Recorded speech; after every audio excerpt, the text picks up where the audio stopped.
In case you didn't read the title and accidentally clicked on this video, I'm going to be making a tier list about German tanks. If you actually did read the title but thought it was clickbait, technically you're right, because I'm not just going to rate the tanks, I'm also rating the tank destroyers. And also armored cars. Because War Thunder classifies armored cars as light tanks. So this is apparently a light tank. I mean, seriously, what does this look like to you, Gaijin? Is this a tank to you? Anyways, I'm also going to ignore SPAA because I think they're stupid and boring. Actually, SPAA are a vital component in modern warfare, denying the enemy air superiority and maintaining— Shut up, okay? You know what I do when I see an anti-air when I'm in a plane? No, I don't run away. I dive straight at that thing because I know it's a free kill. That's all these things are. Free kills. They're either useless or overpowered. They're not even SPAA. They're SPAAGs. Self-propelled anti-air guns. And these aren't even SPAAGs. They're SAMs. Get your names right, Gaijin. Okay, on to the actual tier list. We're going to start with the German reserve, the Panzer 35T. So here's everything interesting about the Panzer 35T. The T at the end there, it stands for Czechoslovakia, because the Germans spelled Czechoslovakia with a T for some reason. And that's everything interesting about the Panzer 35T. C tier. C for Czechoslovakia, because that's how you're supposed to spell Czechoslovakia. Next up are the first actually interesting tanks, the Panzer IIs. This tank is actually pretty interesting though, because it has a rapid-fire 20mm autocannon that goes bang, bang, bang.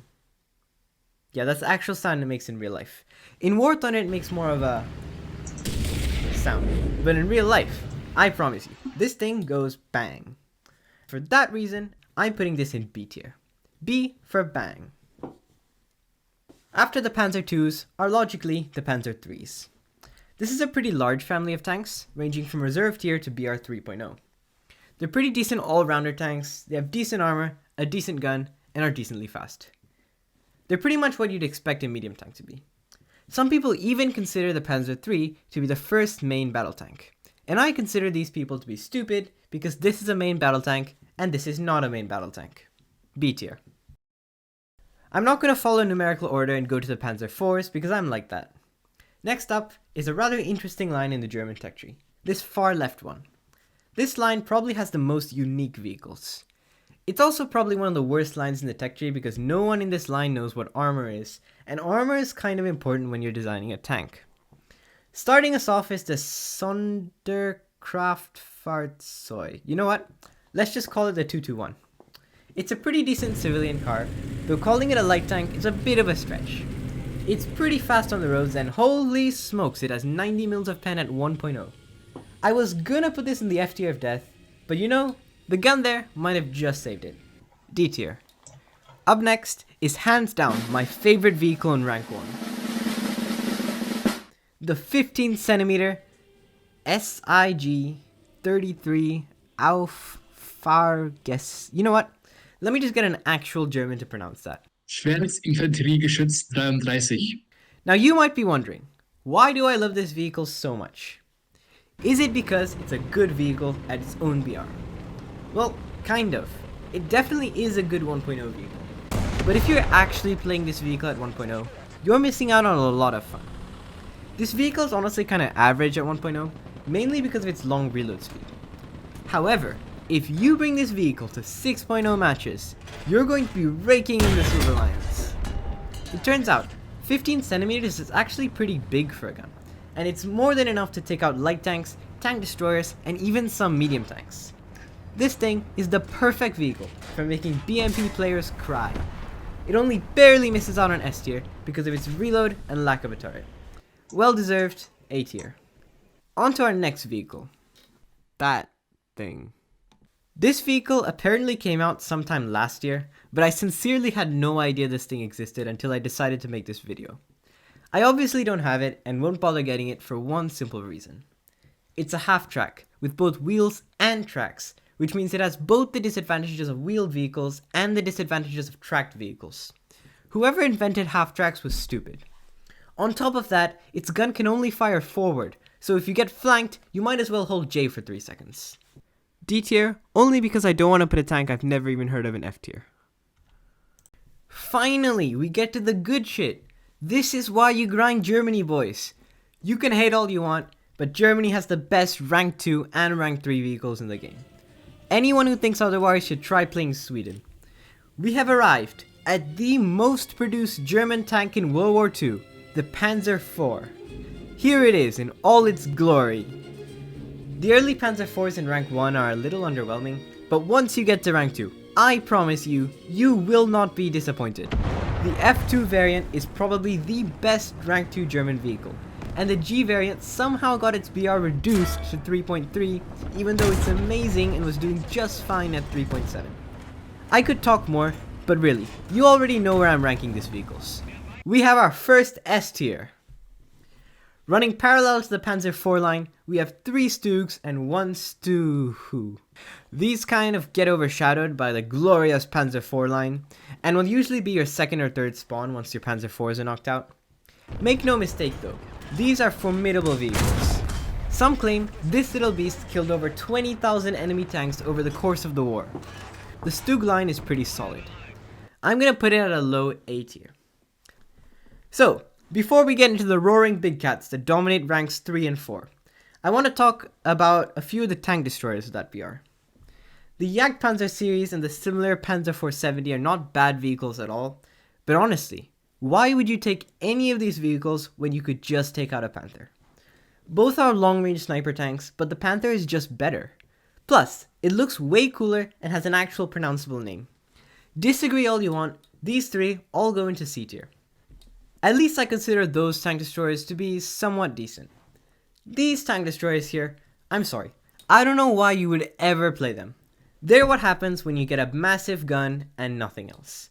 No armor, no speed, no turret, no reason to play. Now, you might be thinking, wait, how come you get to talk shit about vehicles that you don't even have? You've never even played this thing. Okay, well it's technically true that I haven't researched these, but my German friend from before has. And he definitely agrees with me.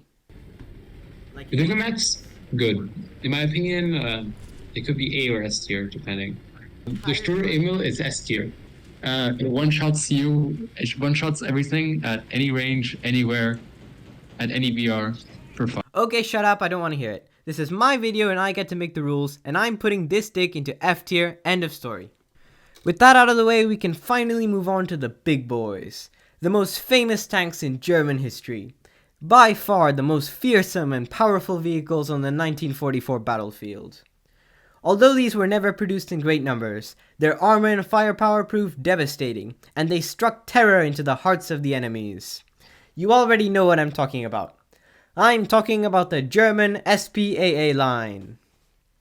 Just kidding. I hate SPAA. What I was really talking about is the Panther and the Tiger.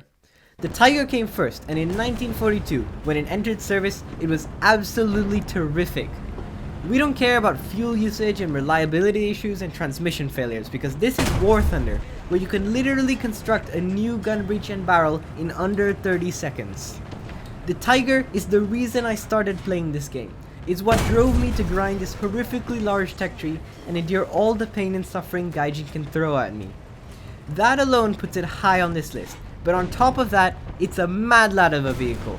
No other tank at this BR can move at 40 kilometers an hour, one-shot anything it sees no matter how thick the armor, and yet still have enough armor of its own to survive shots from even the best American guns. It's the jack-of-all-trades vehicle that can do well in any situation and requires very little skill to use.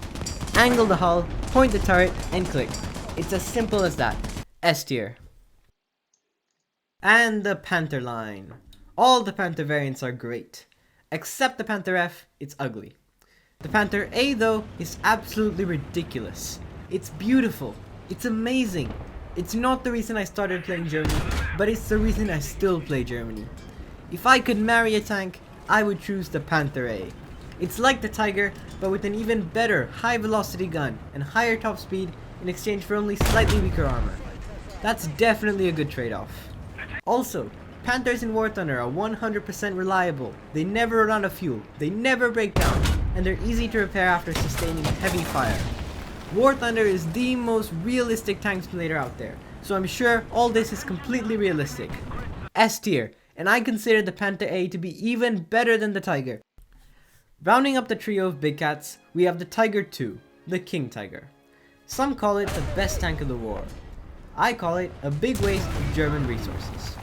At that point in the war, they were losing badly and had a shortage of just about everything. The last thing you want to do when you're running out of steel and oil is design a tank that consumes a bunch of steel and oil. In War Thunder, it's pretty good. I have a higher kill to death ratio with the King Tiger than with the Tiger I or the Panther.